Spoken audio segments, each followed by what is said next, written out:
Hello, welcome to the Live with Kim on Tuesdays. I am here. I have not been here in a while.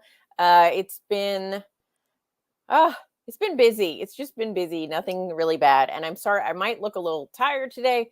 I've been fighting a headache, like an allergy headache. So I'm full of complaints just to start out. Anyway, I had a good talk with an old friend a minute ago, and we're hopping on the live here to talk to you about your thoughts, questions, issues. I don't know if you guys know, but a few weeks ago, I did a a survey.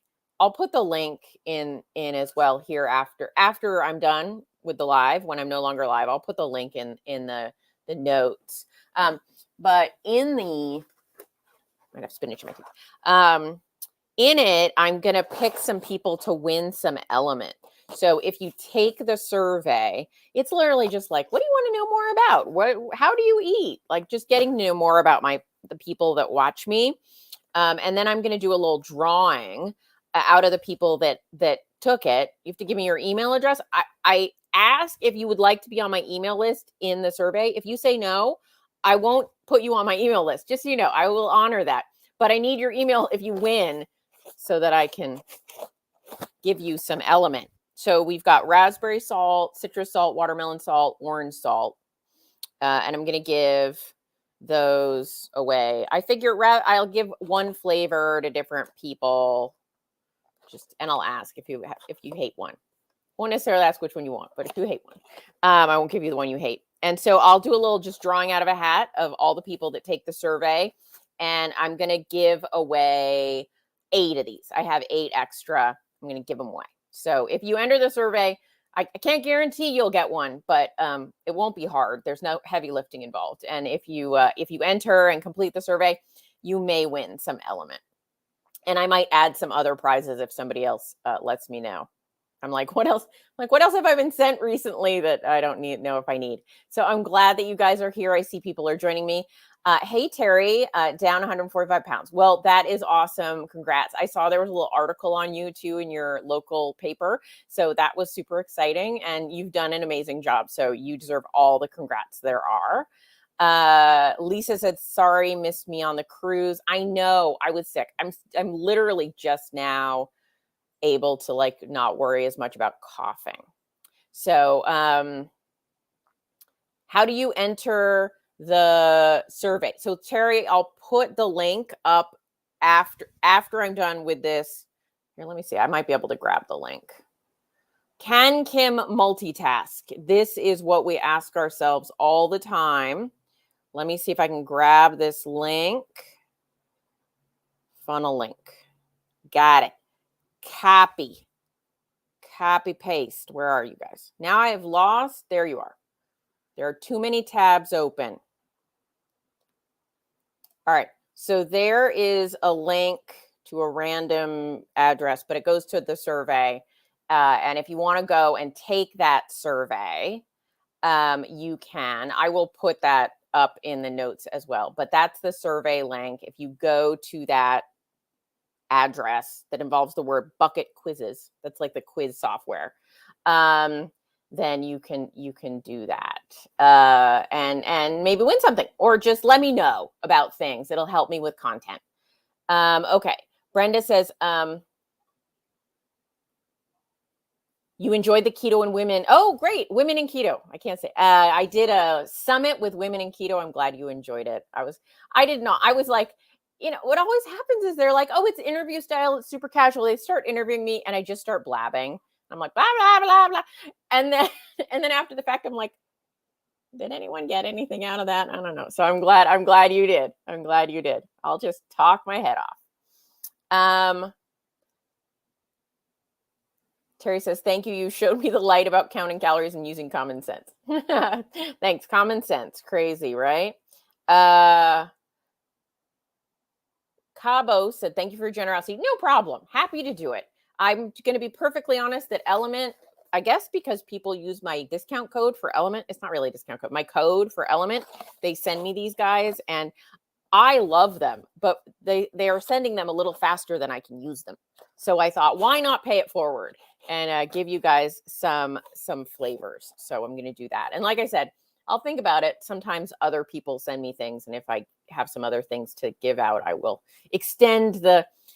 You guys are doing me a favor, because my boyfriend's like, why do we have 7 boxes of Element in the kitchen? Anyway, all right. So I am nothing if not honest about such things. Anyway, so I'm happy to be here with you guys to answer your questions, talk about whatever. What is happening in the upcoming months? So it is now June, which is nutballs. How is it June? I don't know. Anyway, it's June. My next event that I'm speaking at is in August. Keto Summit Omaha. No, where am I? Orlando, not Omaha. That's a different one. They both start Keto Summit and they have an O, and my brain, Orlando. So it's in Orlando. I think it's the first weekend in August. So if you're anywhere around Florida, I know it's a big state. I live in a big state too. I get it. But if you're near Orlando, near-ish Orlando, that's a big event that's going to be going on the 4th through the 8th, give or take a day. So you can look for Keto Summit Orlando and find that. But I'm speaking there. Marie Emmerich's also speaking. Ken Berry's also speaking. Nisha's not coming because she'll have an infant, like a brand new baby by then. But who else? Lots of good people will be there. So that'll be super fun if you guys want to come. And then in September, I'm speaking at a few events. And so, yeah, that's my schedule for the rest of the summer. So this month, I am not doing any speaking events. I am laying low, getting stuff done. Anyway, Brenda says, have you ever come to Canada? Not to speak about keto. I would totally be down, though. I have been to Canada once, although it was sort of like West Coast Canada, which felt very much just like an extension of the Pacific Northwest. So I just kind of crossed the border and I was like, this is Canada. It's like, it's like if you fold, this is probably super offensive, but I felt like somebody folded the Pacific Northwest and made like there were like copies. It's like anyway. Brenda, you put together a summit or a meeting. I will figure out how to, what part are you in? We'll make it happen. Cabo, any tips to make sauerkraut dishes that taste good? Trying to increase fermented foods for gut health, but I don't care for them. Also, do you decrease benefit if it's heated? Calgary. Okay, Brenda. Cabo, yes. If you heat sauerkraut, you basically kill the active cultures. So if just a tip for those of you, if you're buying your sauerkraut that's like packaged on the shelf, like if you buy pre-made sauerkraut, but it's not in the refrigerated section because they've cooked it so that it's safe to put on the shelf. It doesn't have the good stuff in it anymore. They cooked it out. You got to get the stuff that is fermented but not cooked. So that'll only be in the cold section of your store. Honestly, I'm going to say if you don't like the taste of sauerkraut, there are a few brands that do this, and so you could take note of it. They add stuff to the sauerkraut. So maybe like caraway seeds or other flavorings that make it taste different, like spices, or they grate in some other vegetables in there.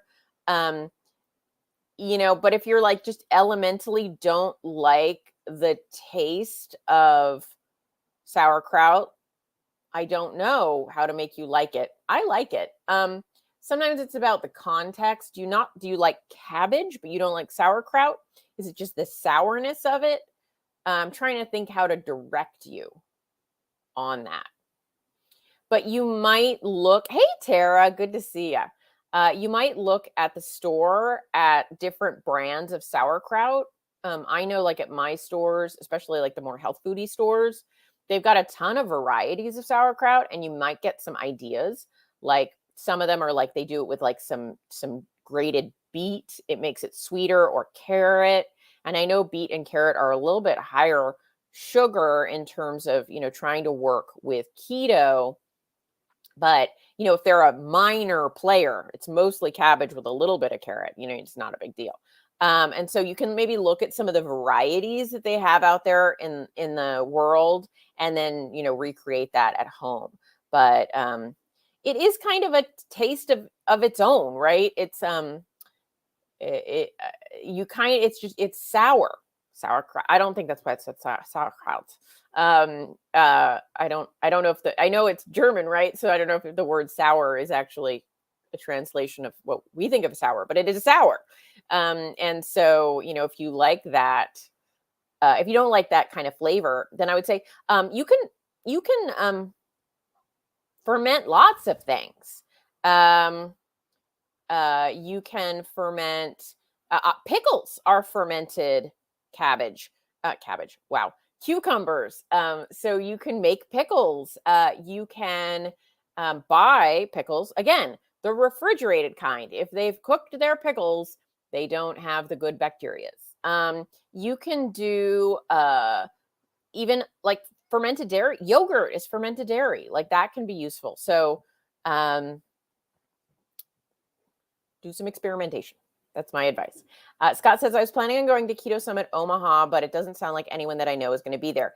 Yeah, I think I've been to Keto Summit Omaha a few times. It's great. I guess they're doing some additional event this summer, but I don't know much about it. But it might be, it's always a good time. So Scott, if you're local, if you're in the Omaha area, I would certainly go. If you're traveling, then I would think about the speakers that are going to be there and see if you actually want to see them. Deborah says, and sometimes you learn about new people that you didn't know about. So that can be fun too. Mindy says, hey, Mindy, know a lady that adds brown sugar to her non-low carb kraut. Maybe try adding swerve. That sounds interesting. I don't know what would happen, but why not? Cabbage is not that expensive. Try some things out. And you know what? When you cook cabbage with bacon, you often add a little bit of a swerve or a brown sugar substitute. That is a nice taste. Anyway, so maybe. Cabo says, thanks. It's the vinegar that throws me off. Well, I mean, are you adding vinegar, or is it that becomes that vinegary taste? Because traditionally you would make sauerkraut with water and salt instead of vinegar. And so that might be a difference so look up another recipe that doesn't use vinegar, unless you're just saying that it tastes like vinegar, which is kind of what naturally happens when you let it sit and it ferments. But if you're adding vinegar to the making of the sauerkraut, try the salt and water one instead, and that you may like that better. Scott says only a 4-hour drive. I get it. I'm like 4 hours, no biggie. California, long state. It is funny when people are like, I'll be in San Diego. I'm like, that's like 8 hours away. Anyway, Linda says, thank you for the honesty and transparency. You're super welcome. I am very bad at anything else. Started keto 221, lost 70 pounds, had the worst constipation, gallbladder pain ever. Oh no. Then found carnivore. I'm glad you got through that phase. Not the 70 pounds is not a no-no. The constipation and the gallbladder pain. Yuck. Yeah. Rapid weight loss can absolutely cause gallbladder issues for sure. Yeah, people don't really know that. People are often like very scared of keto and gallbladder and that kind of thing. But it turns out that actually any weight loss seems to cause gallbladder problems for a lot of people, rapid weight loss. And so a lot of people, when they go on a major diet and start losing a lot of weight, a gallbladder attacks are not uncommon, apparently. Who knew? I didn't have a gallbladder when I started keto. Mine tried to kill me many years ago, so I had to have it removed. Literally, I had gangrene in my gallbladder, which is a fairly long hospital stay to deal with. It's pretty rare, but it does happen, and that was bad. Let's see. Chrissy says, does working out cause the body to retain? Oh, I see. There are questions. Chrissy's answering. Is it normal to gain water swelling when starting at the gym? Yes. And Chrissy is answering you. I got it. So when you start working out, especially with lifting of weights, your muscles have little just teeny tears that come up, and that's part of the process. They used to think that the muscle destruction is what causes muscle growth, but it's actually more of a byproduct. Anyway, doesn't matter. Working out will cause little tears in your muscles that are not a problem. They'll heal and your muscles will be strong and everything will be good. But then in the healing process, what's inflammation? Inflammation is that healing process. So you're going through these cycles where you're sort of getting little tears, healing, breaking, healing, breaking, healing. That's sort of like what will start to just be a regular occurrence as you're working out. And that will bring fluid into the area. And so totally not uncommon. After a really hard leg day, I might weigh 4 pounds more the next morning. And then 3 days later, it's totally gone. So totally normal. Can make you crazy if you're a scale watcher. So just be aware. Do your pants fit different? No, you didn't gain any real weight. It's just fluctuation. And a lot of that's sort of inside the muscle even. So you won't even see it. Like you don't look bloated. You just weigh more.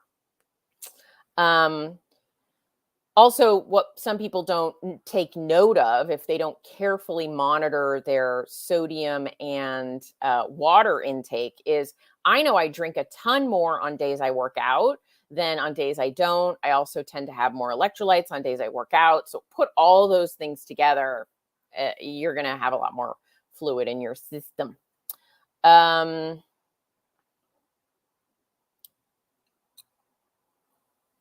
Scott says, what are my thoughts on sunscreen? A lot of keto folks seem not to use it. Great question, Scott. Put me to the test. By the way, I'm more mainstream than your average keto person, I think. But anyway, I prefer not to use sunscreen if I'm going to be out for a short period of time. I am pale as milk, by the way. You probably can see that. So I have to be fairly cautious not to get a sunburn. I'm also very freckled. Well, not very, fairly freckled for a 45-year-old anyway, though. And so after I got rid of seed oils, cleaned up my diet, I know there's controversy about this. I don't burn as fast as I used to. But if I'm out in the sun for like an hour, I will get a serious burn. So I want to get sun on my skin without any sunscreen, at least 15 to 20 minutes a day to help with vitamin D absorption, because the sunscreen is going to keep that from happening. And I won't burn in 15, 20 minutes. So if I'm just out and about, I usually put a hat on, protect the face a little bit. Sometimes I'll try to make sure the back of my neck isn't going to get burned, but like my arms, my legs, I want to get some sun. And so I would say I don't like putting on sunscreen like every morning before I go. I don't think that's a good idea. I think we do need some sun hitting our skin. But if I'm going to be in direct sun for more than a half an hour or so, especially if I'm like in Lake Tahoe where the altitude is very high, you're going to burn faster and worse the higher altitude you're at.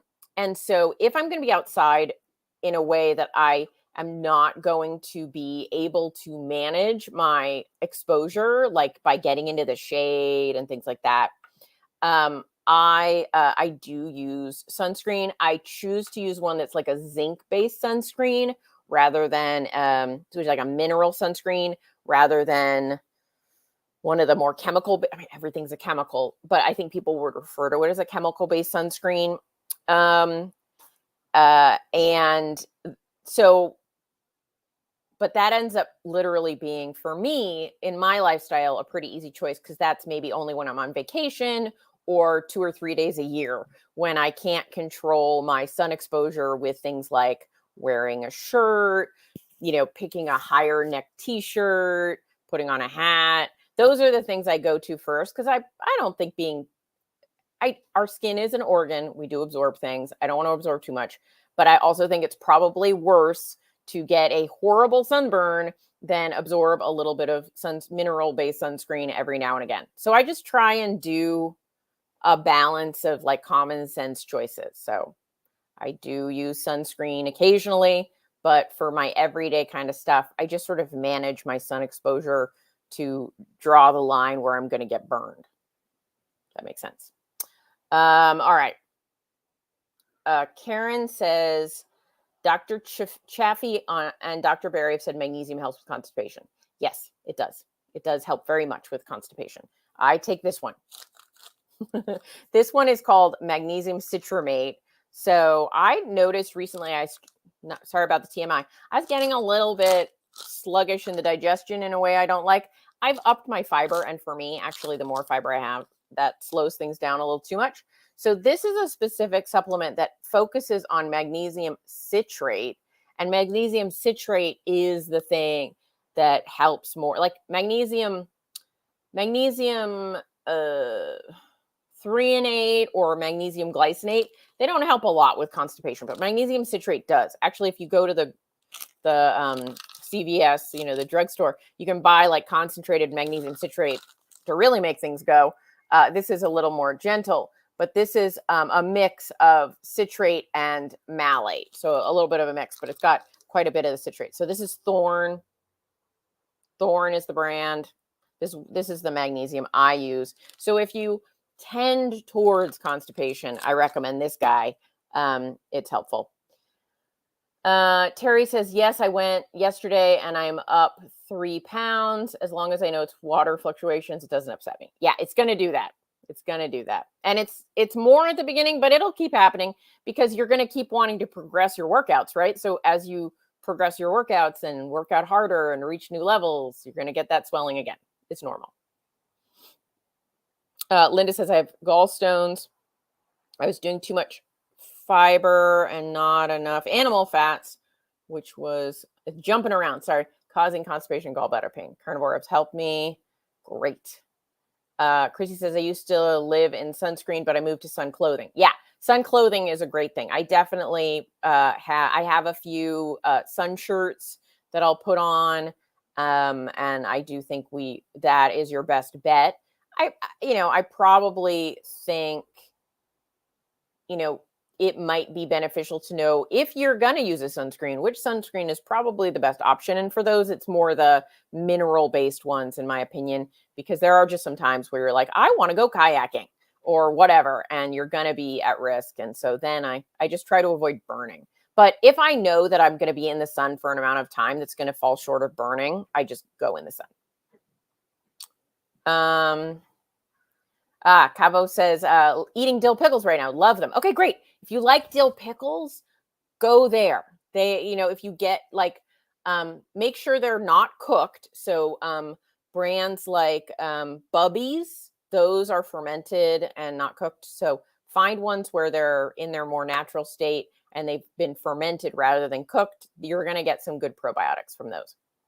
Liz says, I've been known to burn walking from my car into a store. Wow. You beat me, Liz. You totally beat me. After keto, don't burn nearly as quickly. Terry says, you have such a common sense approach to life.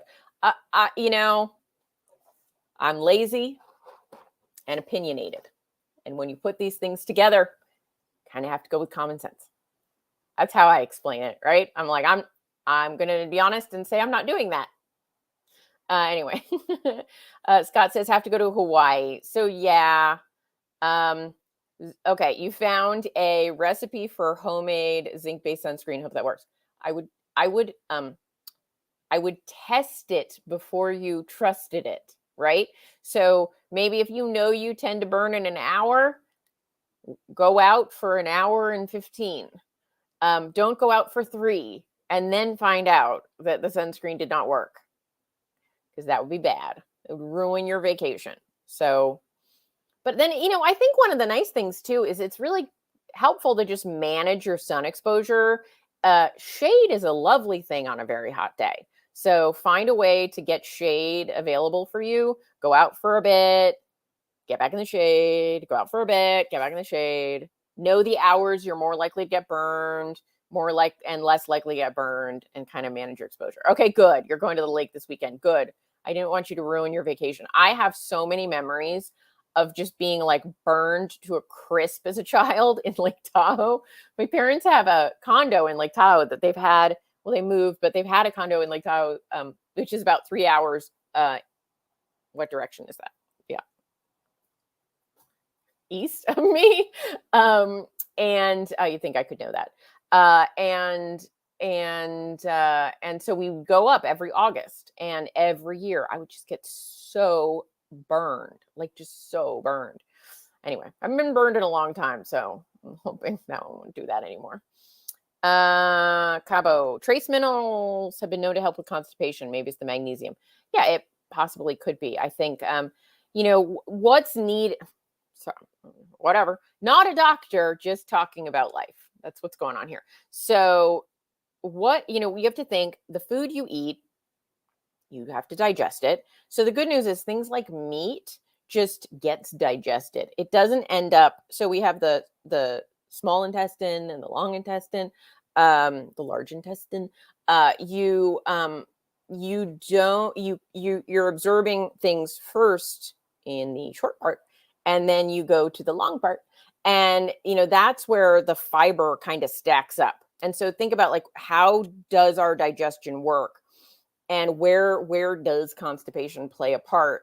And so one of the things that I note, right, is in a lot of people, what does fiber do? Fiber bulks up the stool. Well, if you're someone who tends towards constipation, that might not be a bad thing. Or that might not be a good thing. That's what I meant to say, right? Like, more bulk doesn't always work. So, but for other people, it can be great.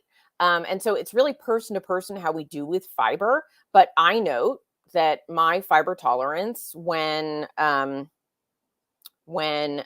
up the fiber, I get a little less, things are a little less free and easy, a little rougher going.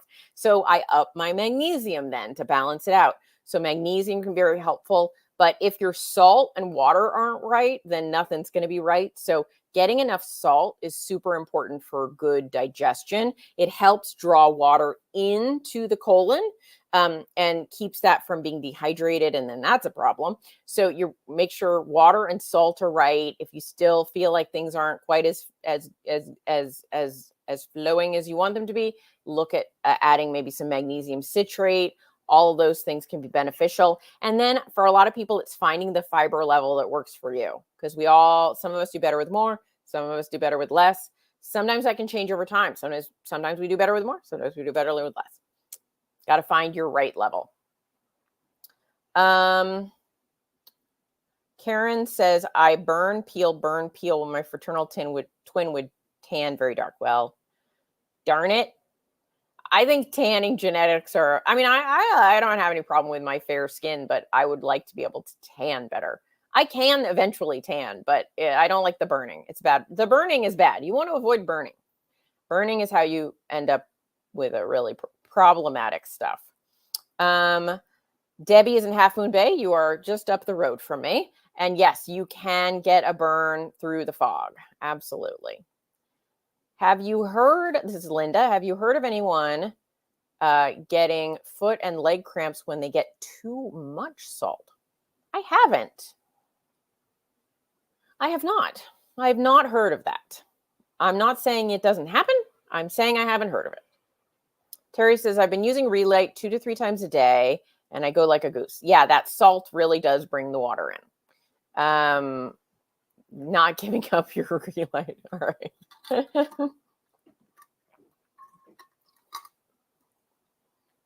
All right. All right. What else is going on?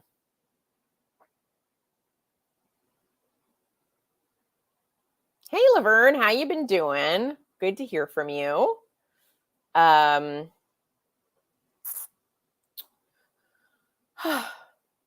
headache is catching up with me a little bit. It's not a bad headache.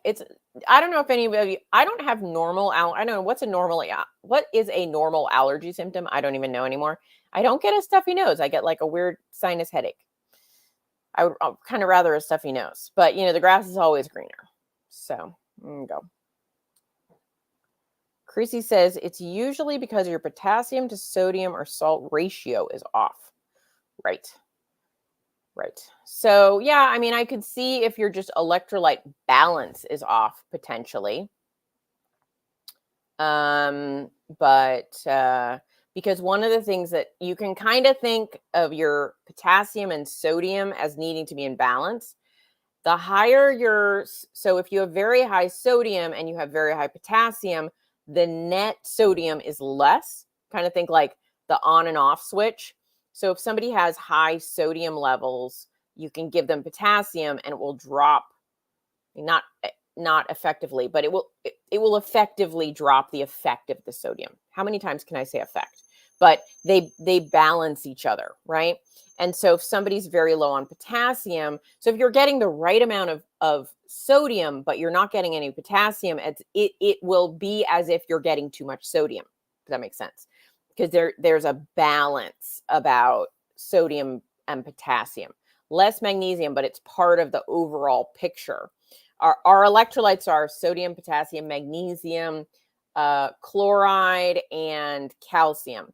I don't find that calcium is a problem for most people, but it is part of the electrolyte group. And so I look at, you kind of learn, what language was I just speaking? You can look at it like a tree. Sodium is the trunk. It's the central need of the tree. And then like the branches are the other electrolytes. I kind of look at it that way. But like potassium is kind of like that branch that holds a lot of weight, and the tree would not quite look right if that branch broke.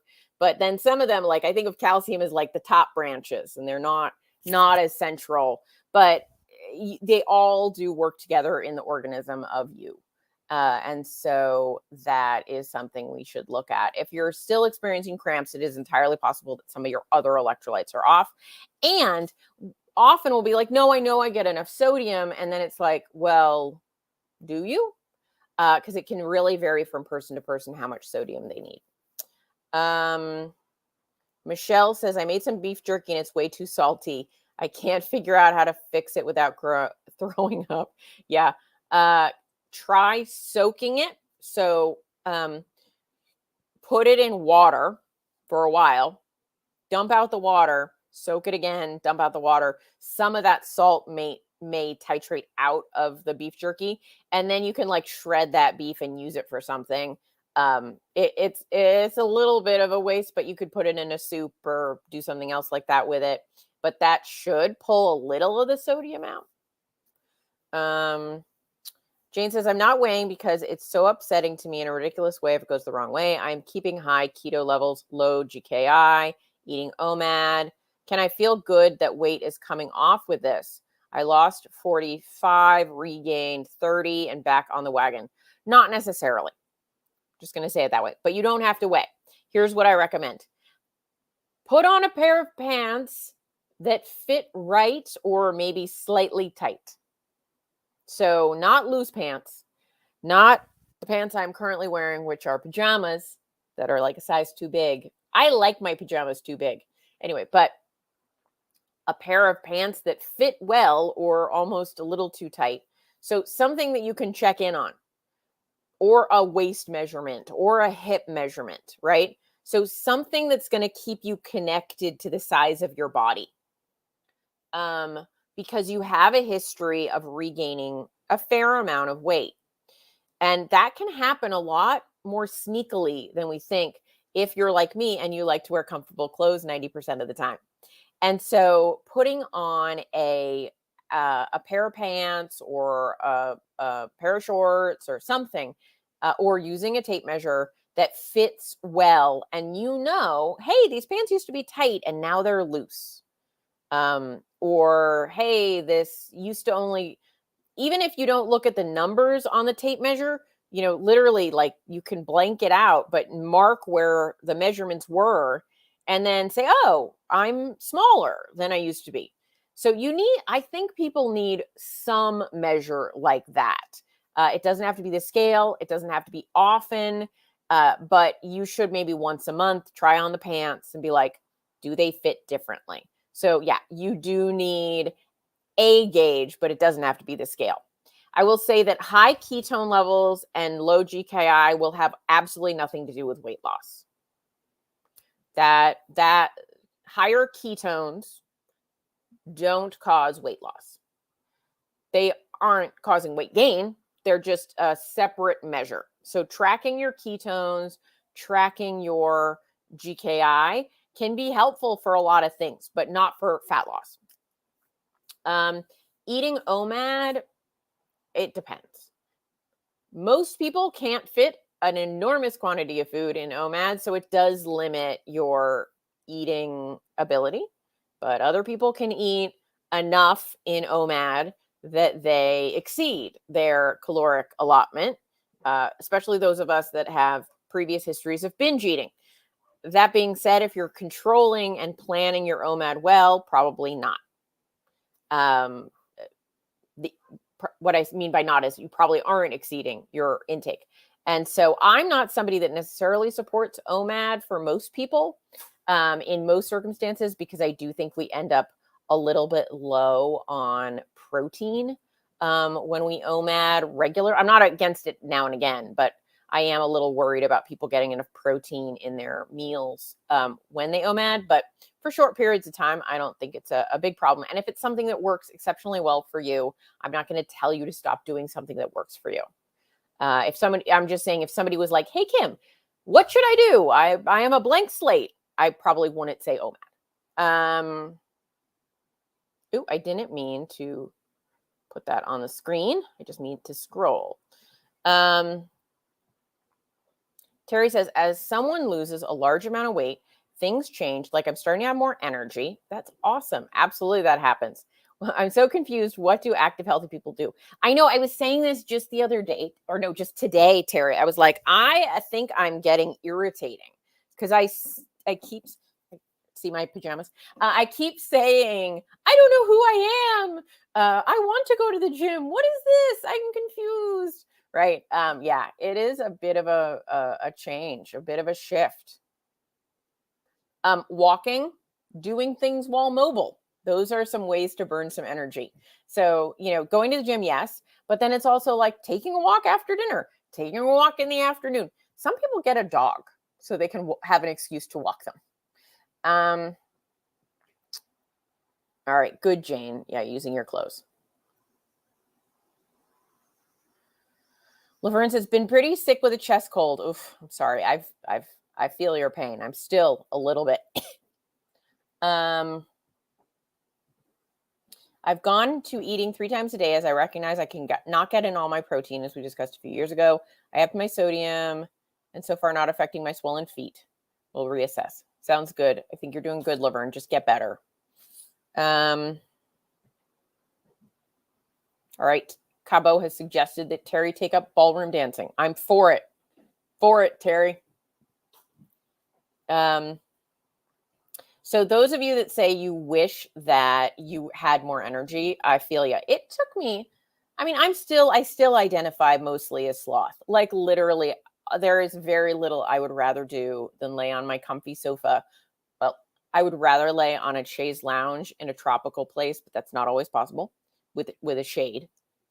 And a beverage with ice and a straw. That I would just like to be in that prone position almost all the time. I am a sloth. And reading a totally trashy book. That if 99% of my time was doing that, I would like to find the place at which I no longer want it. Like when I got bored, it's yet to happen in my life when I do that. But I do get the fact that I feel more energy now. And I'm going to be honest, it's like 5 years into keto. So I went keto, was keto for many years. Now I'm more low carb. It's all about dialing in what works for your lifestyle. And at this point, I feel a lot more energy than I used to. But it took a long time, and it wasn't like lightning. And also, the more regularly I go to the gym, the more energy I have, which people told me about, but I didn't want to believe them. But it's true. Scott, question about electrolytes. Is it just something that I will always have to take? Not necessarily if you're talking about like buying a product. I like the products because I like products and they taste good. So I like them. But you will need sodium, magnesium, potassium, and all that jazz for the rest of your life because you're a human. And all humans need these things. Do you need a product? No. If you don't use a product, though, right, products are a shortcut. Then you have to manage your diet more carefully, which means like making sure that you're getting these kinds of vegetables and this kind of meat, and you're drinking the broth instead of throwing it away. And so you can get it all from food. And then it's, putting more salt on your food. So you can get it all from food. Supplements are just a shortcut. So, but I like shortcuts. But if you enjoy Relights, you don't mind taking them, you're always going to need sodium and magnesium and potassium. It's just being a human. And so that's my opinion. How you get those into your diet, there are a variety of ways that you can effectively do it. Terry says, yes, the energy thing just started, and I've been keto since 2019. Yeah, it took a long while. Yeah. Oh, we got some ballroom dancers in the group. All right. My grandfather was a dance instructor. You guys know this story? I don't know. So my grandfather, Milton Axenfield, was a very, very handsome young man in New York City in the 30s. And he was a good dancer, and he wanted to go. He was going to dental school, and Milt, as we called him later, was a dance instructor in the Catskills. So if anyone's seen Dirty Dancing, the place that it was based on was in the Catskills. So the Catskills are in upstate New York, and they're where all of the wealthy or moderately wealthy Jewish people in New York went to vacation. I guess not just Jewish people, but they're run by Jewish people, fairly Jewish things there going on. So my grandfather Milt was a dance instructor at Grossinger's, which was one of those big places in the Catskills. And my grandmother was a guest. She was the only daughter. There were like 4 boys. She was the only daughter. And my grandfather ended up making friends with the boys and then meeting their younger sister, Rose.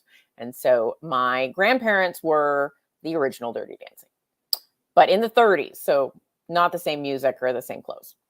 But I can attest to the fact that dance instructors did sleep with their various students, because right before my grandfather died, my grandfather was a bit of a scamp, if you will. And before my grandfather died, he said, Kimberly, I had the best dream last night. And I said, oh, you did? Well, what did you dream about? And he said, I dreamt of all the women I ever slept with. I was like, great, Grandpa. He did not go into detail, for which I was thankful, but yes, apparently that did go on. And he was a very handsome young man. So, but anyway, eventually met my grandma, and they got married and had some kids. So that is the story of my grandparents' meeting. So yeah, the Catskills. Did I say the Catskills? Maybe I said something else. But yeah, the Borscht Belt in the Catskills is where. But Dirty Dancing, the movie, was actually filmed in like South Carolina, but it was supposed to be in the Catskills. The resort that they used for Kellerman's, was that what it was called? Was actually, because most of those resorts that were in the Catskills were gone. They'd been torn down by the time that movie was filmed, but there was still a similar type resort that was somewhere else, I think South Carolina.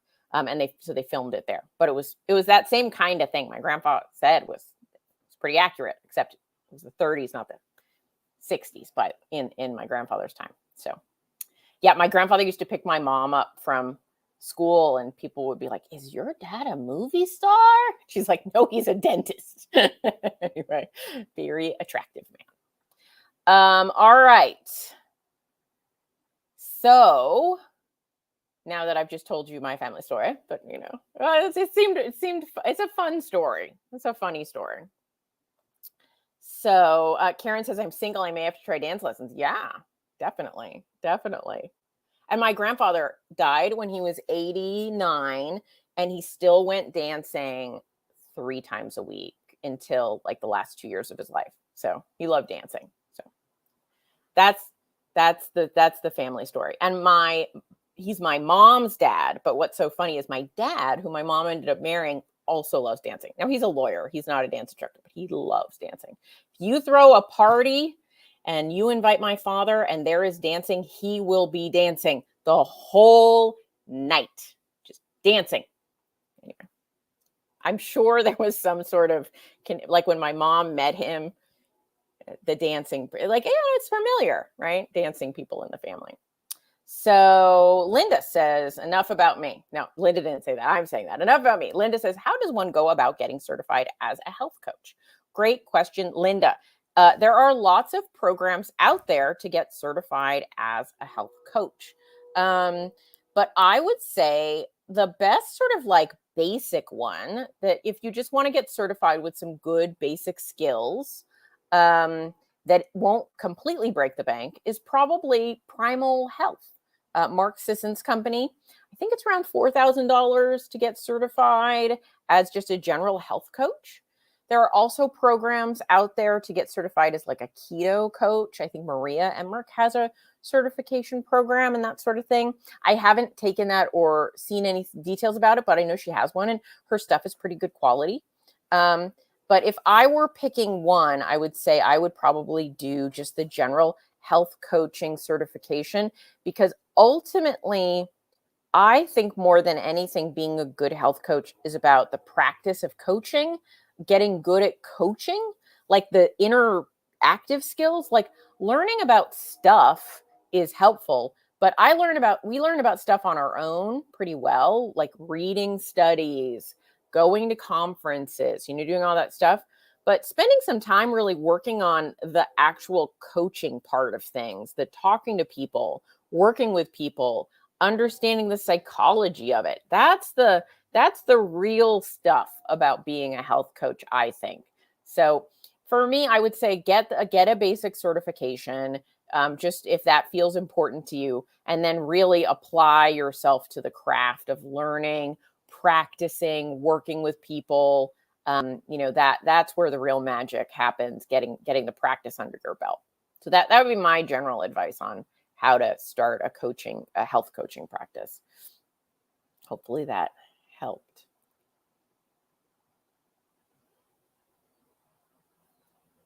All right.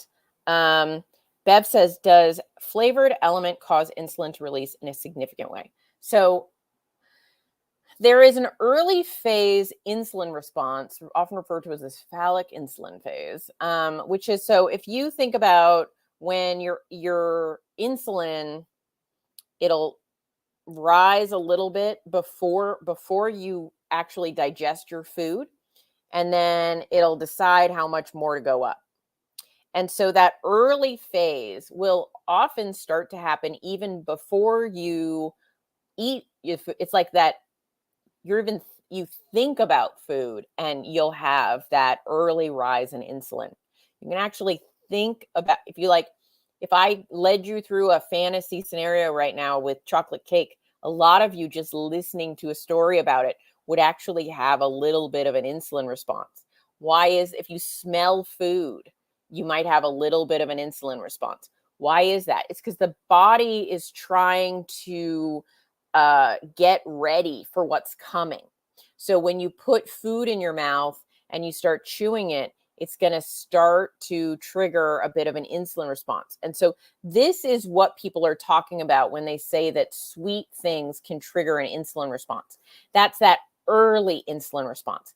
It doesn't trigger a major insulin response. So it's sort of, if you think about that sort of box as early preparation, so that's the thinking about food, tasting something sweet on your tongue, or smelling food. Those can all cause a little mini insulin response. But that's not a big insulin response. And that's not the kind of insulin response that causes insulin resistance. What then happens is you digest the food, and as you're digesting it, that second wave of insulin response happens. And the difference is like the when you're at the beach, the wave that laps at your toes and then goes away, or the tsunami that's coming, right? You don't really have to worry about the toe lapping. It's the giant wave. And so that early so potentially just the fact that this is sweet can cause that little rise in the early phase insulin response. So you might not want to be sipping on something sweet all 18 hours of the day that you're awake, right? Because you could argue that it's just elevating it just a little bit all the time. But if it's more like you have a glass of it, it takes you half an hour to drink, you put it away, you come back, you have lunch, you put away, that little bit of extra insulin response, I personally don't think causes any real problem with insulin resistance or your ability to be insulin sensitive. Does that make sense? Hopefully that makes sense. I am far more worried about you eating a piece of chocolate cake than about you thinking about a piece of chocolate cake. And the fact is, you thinking about a piece of chocolate cake, you might have a similar response to you drinking an Element. Just the thinking about it. Or the walking into Bed Bath & Body Works when it's, vanilla cake season and suddenly you're surrounded by the smell of vanilla cake, even though there's no cake to be had. It's just body wash. Hopefully that made sense. So I don't think we have to major in the minors. I don't think we have to worry about the little stuff. We have to worry about the big stuff. And so, and you asked in a significant way. No, not in a significant way, in my opinion. That being said, are there a few of us that just have really crazy responses to things, way overblown and beyond what you should get? Yeah, absolutely. There are always outliers. And if you're like, hey, really bad things happen when I have sweet stuff, I believe you. And just know that, generalized advice maybe doesn't apply to you because you're very special. And that makes you unique. And that's not the majority of people, but the majority of advice might not work for you because you are a unique snowflake. So that is how I tend to look at things. But in general, in the average person, even the average person who deals with some insulin response issues, a little bit of that early phase is not such a biggie. So Cabo says, good to know. I tend to sip on Coke Zero a lot. I need to quit, but it's so hard. I totally get it. I would say don't try to, you can if you want to. I feel better after I quit my Diet Coke addiction. I'll have a couple a year now, but I have sweetened beverages a lot and, non-sugar sweetened beverages. And what I try not to do is just sip on them all day. I try to drink them, move to water, drink them, have some water, that kind of thing. I don't think it's a big deal. This is not the reason that people aren't losing 100 pounds. This is just something that's maybe it would be better that I didn't do that just constantly all day. Small thing, not a big thing, but small thing. Might be better. But I'm not ever going to feel bad about it if I'm having a bad day and I'm sipping on a Coke Zero. I don't like Coke Zero, but if I were, and that made my day work in a way that otherwise it would not. That is a small price to pay. So, but yeah, I do think taking breaks during the day when you're not consuming sweet stuff constantly is probably a good idea. Probably. The grand scheme of things. Janice says, I'm so glad I don't like chocolate. All right. Baby steps. Totally. Karen says, I just stopped Coke Zero a week ago and it's rough, but I don't want any artificial sweeteners. Yeah. I gave up Diet Coke and it was kind of hard. And then when I have it, for the most part, I don't enjoy it the way I used to. I kind of it stopped tasting so good to me. Every once in a while, I think, oh, I want one. And I have one. And I'm like, it wasn't as good as I remember. Anyway, Heather says, I know you're not a doctor. Yeah, not a doctor. But how long can healing occur doing BBBE? Assuming, of course, that's what ails you can be fixed by changing your diet. friend in Morocco doesn't have good medical care. Okay, this is going to be the last question. We're going to wrap it up on. It depends what ails them, as you know here. So Terry, if what you're doing is working, if it ain't broke, don't worry. Keep doing it. If it's working, keep doing it. I'm just gonna say that. Don't stress about the things that'll make you 2% better. All right, back to Heather. Yeah, I don't want to know what's wrong with them because I don't know what's wrong with them and I don't know that I can fix it. But if they have something wrong with them that is diet caused or diet exacerbated, then absolutely changing their diet can help. If there's something wrong with them that is not diet related in any way, it's not going to help. If there's something that is like the symptoms are kind of have an effect with the diet, right? So it's kind of like a gradation of how much it might help.